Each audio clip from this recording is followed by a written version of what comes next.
Dear students, ഇപ്പൊ നമ്മള് ഊപ്സിന്റെ കൺസെപ്റ്റുകളെ കുറിച്ചിട്ടാണ് പഠിക്കുന്നത്. 6 കൺസെപ്റ്റ് നമ്മൾ പഠിച്ചു കഴിഞ്ഞു. ഏതൊക്കെയായിരുന്നു 6 concept? Class, object, data abstraction, data encapsulation, modularity and polymorphism. ഇപ്പൊ നമ്മള് 7ാമത്തെ കൺസെപ്റ്റ് ആയ ഇൻഹെറിറ്റൻസിനെ കുറിച്ചിട്ടാണ് പഠിക്കുന്നത്. The 7th concept of ഊപ്പ് is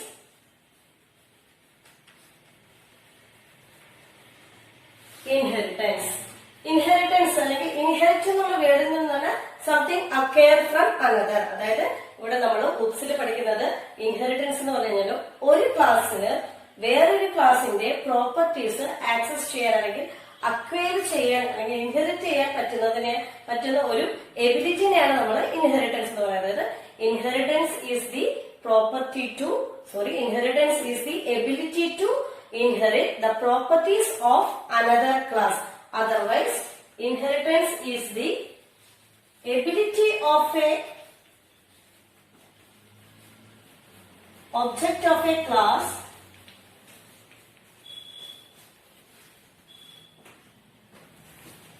to acquire the properties and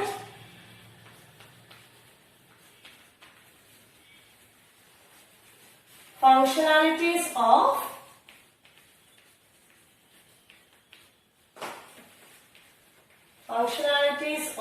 another class.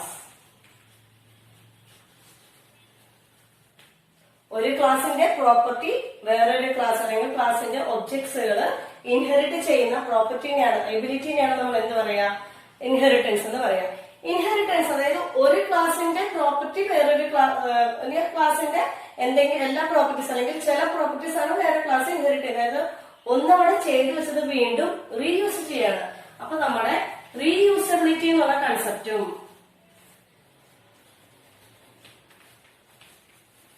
അതുപോലെ തന്നെ ഹൈറാർക്കിക്കലായിട്ട് നമുക്ക് ക്ലാസിഫൈ ചെയ്യാനും പറ്റും. That is reusability and hierarchical classification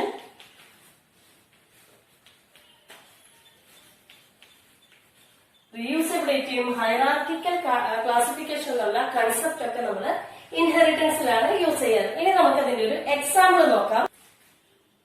ഇവിടെ ഞാൻ പറയുന്ന ഒരു എക്സാമ്പിള് വെഹിക്കിളിനെ നമുക്ക് 2 ടൈപ്പിൽ ഡിവൈഡ് ചെയ്യാനായിട്ട് പറ്റും. അതായത് വാട്ടർ വെഹിക്കിൾസ് ഉണ്ട്, ലാൻഡ് വെഹിക്കിൾസ് ഉണ്ട്. നമുക്ക് ആ എക്സാമ്പിൾ ഒന്ന് നോക്കാം. Vehicles divided into 2 types: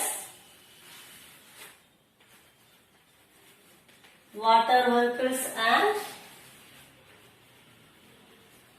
land vehicles. ഏതൊക്കെയാണ് ഞാൻ ഇവിടെ ലാൻഡ് വെഹിക്കിൾസിന് എക്സാമ്പിൾ ഏതാണ്? ബസ് എഴുതാം, നമുക്ക് കാർ എഴുതാം. അതുപോലെ വാട്ടർ വെഹിക്കിളിന് എക്സാമ്പിൾ ഏതാണ്?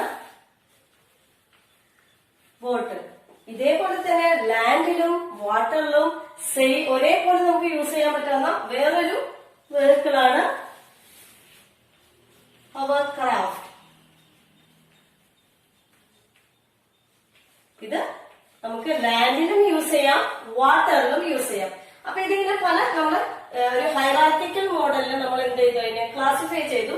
വെഹിക്കിൾസ് 2 ടൈപ്പിൽ എഴുതി. നമ്മള് ലാൻഡ് വെഹിക്കിൾസ് എഴുതി, വാട്ടർ വെഹിക്കിൾസ് എഴുതി. അതുപോലെ ലാൻഡിൽ ഏതൊക്കെ എഴുതാം? ബസ്, കാറ്, ഹോവർക്രാഫ്റ്റ് എഴുതി. അതുപോലെ വാട്ടറിൽ എന്തൊക്കെ എഴുതി? ഹോവർക്രാഫ്റ്റും ബോട്ടുമാണ് നമ്മൾ എഴുതിയത്. ഇവിടെ വെഹിക്കിൾ എന്നുള്ളതാണ് എല്ലാത്തിന്റെയും ബേസ്. സോ ഇതിന് നമ്മൾ പറയുന്ന പേരാണ് ബേസ് ക്ലാസ്.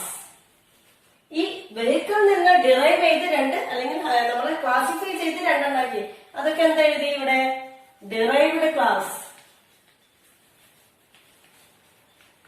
ഇത് ഡിറൈവ്ഡ് ക്ലാസ് എന്ന് എഴുതി. അതായത് സ്റ്റാർട്ടിങ്ങിൽ, അതായത് ഏറ്റവും താഴെ നമ്മൾ എന്താ പറയാ? Base class. ബേസ് ക്ലാസ്സിൽ നിന്ന് ഡിറൈവ് ചെയ്തെടുക്കുന്ന ക്ലാസ്സുകൾ നമ്മൾ എന്ത് പറഞ്ഞു? Derived class. അതേപോലെ ഈ ഡിറൈവ്ഡ് ക്ലാസ്സിൽ നിന്ന് ഡിറൈവ് ചെയ്തെടുത്ത ക്ലാസ്സുകളാണ് ഇത്. അപ്പൊ നമ്മളിത് പറയുകയാണെങ്കിൽ water is A derived class of vehicle. അതേപോലെ എന്ന് പറയുന്നത് എന്താണ്? Boat is A derived class of water. Water is, അതുപോലെ നേരെ തിരിച്ചും പറയാം. Vehicle is A base class of water and water is A base class of boat. അപ്പൊ നമ്മൾ അതങ്ങനെ ഹൈറാർക്കിക്കൽ മെത്തേഡിൽ നമ്മളത് ക്ലാസിഫൈ ചെയ്ത് വെച്ചു കഴിഞ്ഞു. അപ്പൊ ഒന്നുകൂടെ പറയാം, ഇവിടെ വെഹിക്കിൾ എന്നുള്ളത് ലാൻഡിന്റെയും വാട്ടറിന്റെയും ബേസ് ക്ലാസ് ആയിട്ട് വർക്ക് ചെയ്യും. അതേപോലെ ലാൻഡും വാട്ടറും, ലാൻഡ് ഇതിന്റെ ഏതിന്റെയൊക്കെ ബേസ് ക്ലാസ് ആയിട്ട് വരും? ബസ്, കാറ്, ഹോവർക്രാഫ്റ്റ്, ഇതിന്റെ എല്ലാത്തിന്റെയും ബേസ് ക്ലാസ് ആണ് ലാൻഡ്. അതിനോടൊപ്പം തന്നെ വെഹിക്കിളിന്റെ ഡെറൈവ്ഡ് ക്ലാസ് ആണ്. അതേ സെയിം തന്നെ ഇവിടെ എന്ത് വരാം? വെഹിക്കിളിന്റെ ഒരു ഡെറൈവ്ഡ് ക്ലാസ് ആണ് വാട്ടർ. പക്ഷെ വാട്ടർ ഏതിന്റെ ബേസ് ക്ലാസ് ആണ്? ഹോവർക്രാഫ്റ്റിന്റെയും ബോട്ടിന്റെയും. ഇതെല്ലാവർക്കും ക്ലിയർ ആയിട്ടുണ്ടാവും വിചാരിക്കണം. ഇനി നമുക്ക് ഡിഫറെന്റ് ടൈപ്സ് ഓഫ് ഇൻഹെറിറ്റൻസിനെ കുറിച്ചിട്ടാണ് പഠിക്കാനുള്ളത്. 5 ടൈപ്സ് ഓഫ് ഇൻഹെറിറ്റൻസ് ആണ് നമുക്ക് പഠിക്കാനുള്ളത്. നമുക്ക് നോക്കാം ഏതൊക്കെയാണെന്ന്. 5 ടൈപ്സ് ആണുള്ളത്. അതില് first one single inheritance. Second one multiple inheritance. Third one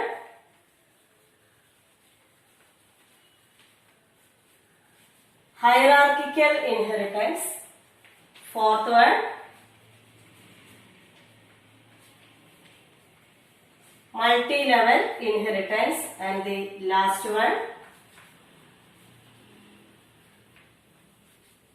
hybrid inheritance. ഇതില് ശ്രദ്ധിക്കുക, സെക്കൻഡ് വൺ മൾട്ടിപ്പിളും ഫോർത്ത് വൺ മൾട്ടി ലെവൽസും ആണ് നമുക്ക് പഠിക്കാനുള്ളത്.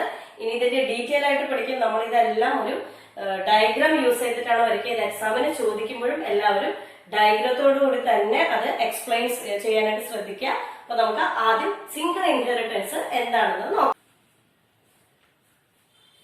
സിംഗിൾ ഇൻഹെറിറ്റൻസിൽ ഒരു ബേസ് ക്ലാസും ഒരു ഡിറൈവ്ഡ് ക്ലാസും, അതായത് ആ ഡിറൈവ്ഡ് ക്ലാസ് എവിടെ നിന്ന് ഡിറൈവ് ചെയ്തെടുക്കണം? ആ സിംഗിൾ ബേസ് ക്ലാസ്സിൽ നിന്ന്. If a class is derived from only one base class, that is known as single inheritance. നമുക്ക് ഇവിടെ ഒരു എക്സാമ്പിൾ നോക്കാം.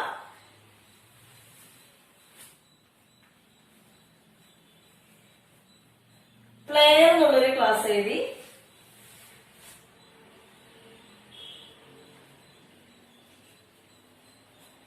ക്രിക്കറ്റർ എന്നുള്ളൊരു ക്ലാസ് എഴുതി. ഇവിടെ ക്രിക്കറ്റർ എന്നുള്ള ക്ലാസ് ഡിറൈവ് ചെയ്തെടുത്തത് പ്ലെയറിൽ നിന്നാണ്. അപ്പൊ ഇവിടെ ക്രിക്കറ്റർ ആണ് ഡിറൈവ്ഡ് ക്ലാസ് ആയിട്ട് വന്നത്.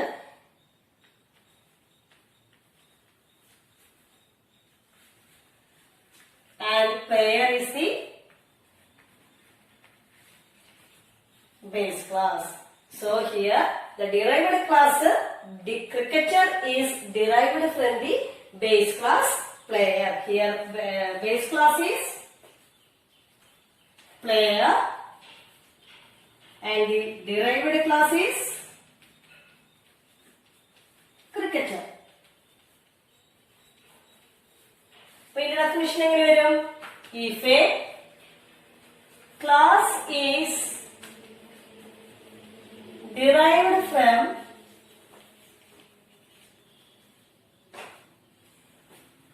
only one base class,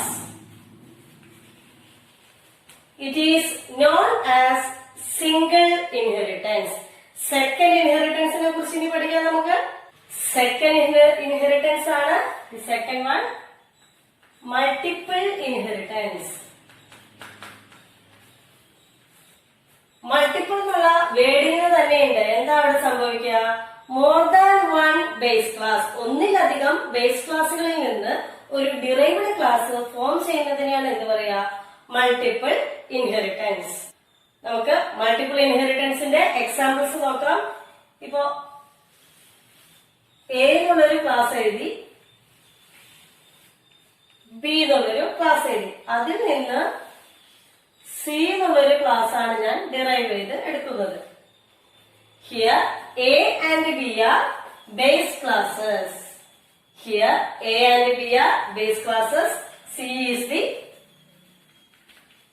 derived class. അപ്പോ ഇപ്പൊ സിയുടെ ഡിറൈവ്ഡ് ക്ലാസ്, സിയുടെ ബേസ് ക്ലാസ്സസ് നോക്കുകയാണെങ്കിൽ എന്താണ്? Both A and B are the base classes of the derived class C. That is multiple inheritance means if a class is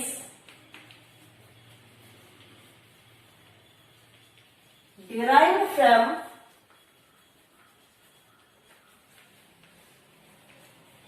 more than one base class. If a class is derived from more than one base class, it is known as multiple inheritance. മൂന്നാമത്തെ inheritance, the third one.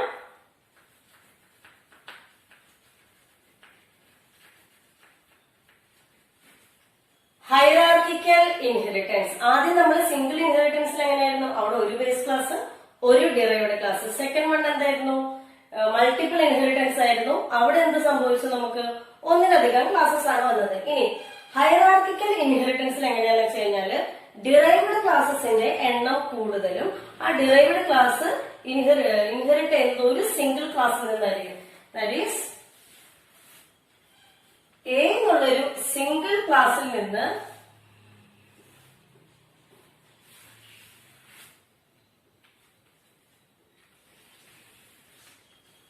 ബിയും സിയും, അതായത് ഇവിടെ base class ഏതാണ്?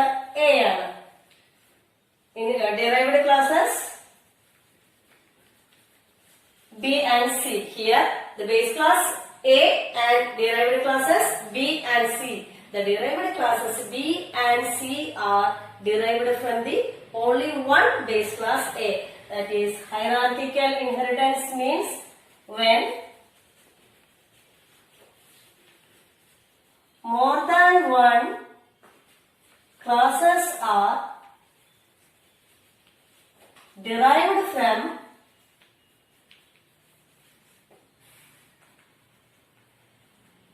a base class.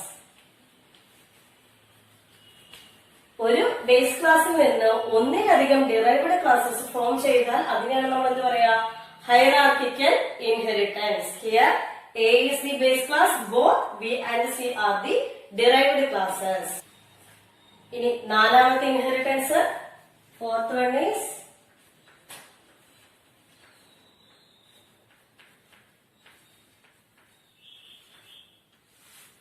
Multi level inheritance. അവിടെ എന്തുണ്ടാവും? പല ലെവൽസിലായിരിക്കും. നമ്മൾ നേരത്തെ ഒരു വെഹിക്കിളിന്റെ എക്സാമ്പിൾ പറഞ്ഞിരുന്നു. അതിൽ നമ്മൾ മൾട്ടി ലെവലിനെ കുറിച്ചിട്ടാണ് പറഞ്ഞു കഴിഞ്ഞത്. ഇപ്പൊ തന്നെ ഇവിടെ 3 ലെവലായില്ലേ? ഇതില് സി എന്നുള്ള ക്ലാസ് ഡിറൈവ് ചെയ്യുന്നത് ഏതിൽ നിന്നായിരിക്കും? ബിയിൽ നിന്നായിരിക്കും. ബി ഡിറൈവ് ചെയ്തത് എയിൽ നിന്നായിരിക്കും. ഇവിടെ എ എന്താണ്? ബേസ് ക്ലാസ് ആണ്. ബി എന്നുള്ളത് എന്ത് വരും ഇവിടെ? B is the derived class of A. At the same time, B is the base class of C. ഇവിടെ B എന്നുള്ളത് എയുടെ ഡിറൈവ്ഡ് ക്ലാസ്സുമാണ്, സിയുടെ ബേസ് ക്ലാസ്സുമാണ്. അപ്പൊ സി ഇനി എന്ത് വരും? C is the derived class of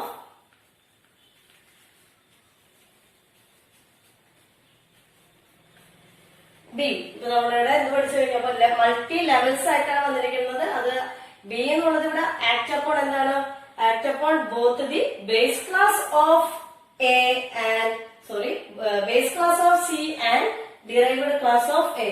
അങ്ങനെ ഒരു ആക്ട് വരുന്നതിനെയാണ് നമ്മൾ എന്ത് പറയാ? ആ ഒരു എബിലിറ്റിനെയാണ് നമ്മൾ എന്ത് പറയാ? Multi level inheritance. ഇനി അഞ്ചാമത്തെ ഇൻഹെറിറ്റൻസ് നോക്കാം. Fifth one,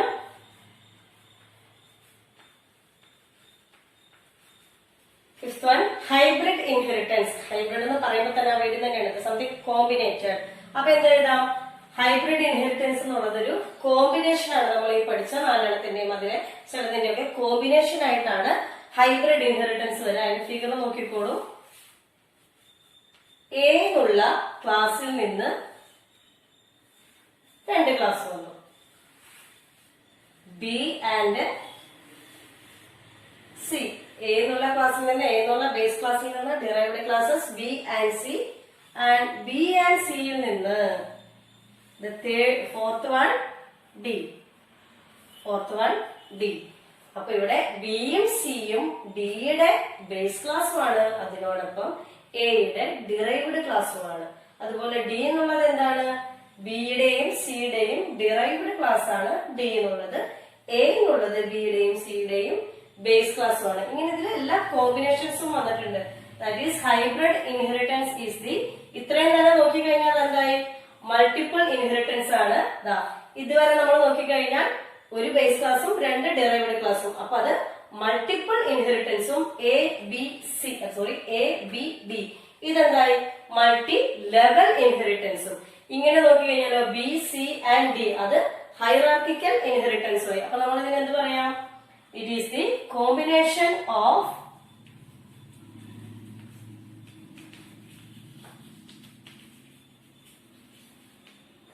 multiple inheritance and multi-level inheritance. അപ്പോ 5 ഇൻഹെറിറ്റൻസ് നമ്മൾ പഠിച്ചു കഴിഞ്ഞു. Single inheritance, multiple inheritance, hierarchical inheritance, multi level inheritance and the last one is hybrid inheritance. നമുക്ക് ഇൻഹെറിറ്റൻസ് എന്താണെന്നും ഇൻഹെറിറ്റൻസിന്റെ ടൈപ്സും ഒന്നുകൂടെ നോക്കാം. ഇൻഹെറിറ്റൻസ് എന്തായിരുന്നു? ഒരു ക്ലാസ് വേറൊരു ക്ലാസിന്റെ പ്രോപ്പർട്ടീസിനെയും അതിന്റെ ഫംഗ്ഷനാലിറ്റീസിനെയും ഒക്കെ അക്വയർ ചെയ്താൽ അല്ലെങ്കിൽ ഇൻഹെറിറ്റ് ചെയ്താൽ അതിനെയാണ് നമ്മൾ എന്ത് പറയാ? ഇൻഹെറിറ്റൻസ് എന്ന് പറയാ. നമുക്ക് 5 ടൈപ്പിലാണ് ഇൻഹെറിറ്റൻസ് വരുന്നത്. ഏതൊക്കെയായിരുന്നു? Single inheritance, multiple inheritance, hierarchical inheritance, multi level inheritance and hybrid inheritance. അല്ലെങ്കിൽ സിംഗിൾ ഇൻഹെറിറ്റൻസ് എന്തായിരുന്നു? ഒരു ക്ലാസ് ഡിറൈവ് ചെയ്യുന്നത് ഒരു സിംഗിൾ ബേസ് ക്ലാസ്സിൽ നിന്നാണെങ്കിൽ അതിനെയാണ് നമ്മൾ എന്ത് പറയാ? Single inheritance. ഇവിടെ നോക്കൂ, ഇവിടെ എ എന്നുള്ളത് എന്താ? ബേസ് ക്ലാസ് ആണ്. അതിൽ നിന്നാണ് എന്ത് നമ്മൾ ഡിറൈവ് ചെയ്തത്? ഡിറൈവ്ഡ് ക്ലാസ് ആയ ബി ഡിറൈവ് ചെയ്തത്. അതായത് ഒരു സിംഗിൾ ബേസ് ക്ലാസ്സിൽ നിന്ന് ഒരു സിംഗിൾ ഡിറൈവ്ഡ് ക്ലാസ് വന്നാൽ അതിനെയാണ് നമ്മൾ സിംഗിൾ ഇൻഹെറിറ്റൻസ് എന്ന് പറയാ. ഇനി മൾട്ടിപ്പിൾ ഇൻഹെറിറ്റൻസിൽ എന്തായിരുന്നു? അവിടെ ഒന്നിലധികം ബേസ് ക്ലാസ്സസിൽ നിന്നാണ് ഒരു ഡിറൈവ്ഡ് ക്ലാസ് വരുന്നത്. Here A and B are the base classes and C is the single derived class. ഇങ്ങനെയുള്ളതിനെ മൾട്ടിപ്പിൾ ഇൻഹെറിറ്റൻസ് എന്ന് പറയും. Next one is hierarchical inheritance. Hierarchical inheritance multiple ഇൻഹെറിറ്റൻസിന്റെ നേരെ റിവേഴ്സ് ആണ്. ഇവിടെ 2 ബേസ് ക്ലാസ്സിൽ നിന്നാണ് ഒരു ഡിറൈവ്ഡ് ക്ലാസ് വന്നതെങ്കിൽ ഹൈറാർക്കിക്കൽ എന്തായിരുന്നു? ഒരു ബേസ് ക്ലാസ്സിൽ നിന്നാണ് 2 ഡിറൈവ്ഡ് ക്ലാസ് വന്നത്. ഇവിടെ എ എന്നുള്ള ബേസ് ക്ലാസ്സിൽ നിന്ന് ബിയും സിയും ആണ് അവിടെ ഡിറൈവ്ഡ് ക്ലാസ്സസ് ആയിട്ട് വന്നത്. ഇനി next one multi level inheritance. അവിടെ ഒരു ക്ലാസ് തന്നെ എന്തായിട്ട് ആക്ട് ചെയ്യും? ബേസ് ക്ലാസ് ആയിട്ടും അറ്റ് ദി സെയിം ടൈം അത് ഡിറൈവ്ഡ് ക്ലാസ്സസ് ആയിട്ട് ആക്ട് ചെയ്യും. ഈ എക്സാമ്പിൾ അങ്ങനെ ആക്ട് ചെയ്യുന്നത് ബി ആണ്. ബി എന്നുള്ളത് എയുടെ ഡിറൈവ്ഡ് ക്ലാസ്സുമാണ്, സിയുടെ ബേസ് ക്ലാസ്സുമാണ്. എ എന്നുള്ളത് എന്തായിട്ട് വരും? എ എന്നുള്ളത് ബിയുടെ ബേസ് ക്ലാസ് ആണ്. സി എന്നുള്ളത് എന്താണ്? ബിയുടെ ഡിറൈവ്ഡ് ക്ലാസ്സുമാണ്. ഇനി next one and last one hybrid inheritance. Hybrid ഇൻഹെറിറ്റൻസിൽ എന്താ? അവിടെ കോമ്പിനേഷൻ ആണ് വരിക. നോക്കൂ, ഇതാണ് നമ്മുടെ മൾട്ടിപ്പിൾ ഇൻഹെറിറ്റൻസ്. ഇങ്ങനെ നോക്കിക്കഴിഞ്ഞാൽ ബി സി ഡി ഇതെന്താണ്? ഇതില് മൾട്ടിപ്പിൾ ഇൻഹെറിറ്റൻസും അതുപോലെ എ ബി സി ഡി ഇതായത് മൾട്ടി ലെവൽ ഇൻഹെറിറ്റൻസും അറ്റ് ദി സെയിം ടൈം ഹൈറാർക്കിക്കലിന്റെ ഒരു മോഡലും അതിനകത്ത് വരുന്നുണ്ട്. എ എന്നുള്ളൊരു സിംഗിൾ ബേസ് ക്ലാസ്സിൽ നിന്ന് ബിയും സി എന്നുള്ളൊരു 2 ഡിറൈവ്ഡ് ക്ലാസ്സസ് ഫോം ചെയ്തു. അപ്പോ ഹൈബ്രിഡ് ഇൻഹെറിറ്റൻസ് എന്നുള്ളത് എന്താ? Combination of other inheritance method, multiple and multi level എല്ലാം എവിടെ വരുന്നുണ്ട്? ഹൈബ്രിഡ് ഇൻഹെറിറ്റൻസിൽ. അപ്പൊ hybrid inheritance is the combination of multiple and multi level inheritance. അപ്പൊ നിങ്ങൾക്ക് ഇൻഹെറിറ്റൻസ് എന്താണെന്ന് മനസ്സിലായിട്ടുണ്ടാവുമെന്ന് വിചാരിക്കുന്നു. ഇപ്പൊ ഈ ചാപ്റ്ററിൽ നമ്മൾ ആദ്യം എന്താ പഠിച്ചത്? ആദ്യം പ്രൊസീജിയർ ഓറിയന്റഡ് പ്രോഗ്രാം എന്താണെന്ന് നോക്കി, അതിന് ലിമിറ്റേഷൻസ് ഒക്കെ നോക്കിയിരുന്നു. അതിനുശേഷം നമ്മൾ ഒബ്ജക്റ്റ് ഓറിയന്റഡ് ലാംഗ്വേജസ് എന്താണെന്ന് നോക്കി, അതിന്റെ അഡ്വാൻറ്റേജസ് ഒക്കെ പഠിച്ചു. ദെൻ ഒബ്ജക്റ്റ് ഓറിയന്റഡും പ്രൊസീജിയർ ഓറിയന്റഡ് നമ്മളൊരു കമ്പാരിസൺ സ്റ്റഡി പഠിച്ചു. അതിനുശേഷം നമ്മൾ പഠിച്ചത് കൺസെപ്റ്റ്സ് ഓഫ് ഊപ്പ് ആയിരുന്നു. അതായത് ഒബ്ജക്റ്റ് ഓറിയന്റഡ് പ്രോഗ്രാമിന്റെ കൺസെപ്റ്റുകൾ നോക്കി. നമുക്ക് 7 കൺസെപ്റ്റ് ആണ് പഠിക്കാനുള്ളത്. Class, object, data abstraction, data encapsulation, modularity, inheritance and polymorphism. ഇതില് ക്ലാസ് നമ്മൾ നോക്കി, അതിനോടൊപ്പം തന്നെ ക്ലാസും സ്ട്രക്ചറും തമ്മിലുള്ളൊരു കമ്പാരിസൺ സ്റ്റഡി ഒക്കെ നോക്കി. എല്ലാം നിങ്ങൾക്ക് മനസ്സിലായിട്ടുണ്ടാവുമെന്ന് വിചാരിക്കുന്നു. ഇതിന്റെ നോട്ട്സ് ഒക്കെ എല്ലാവരും ക്ലിയർ ആയിട്ട് എഴുതിയെടുക്കുക. ഇനി നമുക്ക് അടുത്ത ക്ലാസ്സിൽ ഒരു പുതിയ ചാപ്റ്റർ ആണ് നമ്മൾ എടുക്കാം. അപ്പോൾ നമുക്ക് വീണ്ടും കാണാം. Thank you students.